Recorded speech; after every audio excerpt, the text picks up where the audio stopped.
वफाकी वज़ीर एहसन इकबाल कहते हैं कि जो भी पाकिस्तान की सलामती पर हमलावर होगा उसके साथ वही सलूक होगा जो मार के हक में दुश्मन का किया। हम किसी को ये हक नहीं देंगे कि वो पाकिस्तान की तरक्की के साथ खेले, इंतशार और फसाद पैदा करे। आज एक जमात अपनी सियासत के लिए पाकिस्तान के दुश्मनों से आवाज़ मिलाकर रियासत पर हमला कर रही है।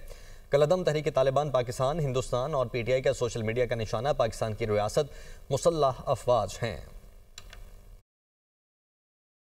आज एक सियासी जमात है जो अपनी सियासत के लिए पाकिस्तान के दुश्मनों की आवाज़ से आवाज़ मिलाकर हमारे रियासत के ऊपर हमला कर रही है, हमारे मुसल्लह अफवाज की किरदार कुशी कर रही है।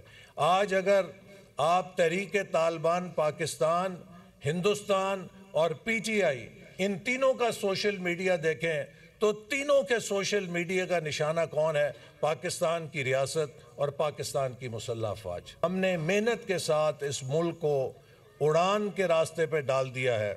इस मुल्क को दोबारा ढलवान से निकाल कर उड़ान के रास्ते पे डाला है। महंगाई के इजाफे को ऐसी ब्रेक लगाने में कामयाबी अभी तक किसी मुल्क ने नहीं दिखाई जो हमने पिछले 2 सालों में लगाई है। वरना जो चीज़ आज 100 रुपए की थी आज शायद 250 रुपए की हो गई होती अगर ये ब्रेकें ना लगती। वज़ीर आला मरियम नवाज साहिबा की क़यादत में हुकूमत पंजाब उस मिशन पर अमल कर रही है जो हमारे कायद नवाज शरीफ का था कि अवाम की खिदमत करें,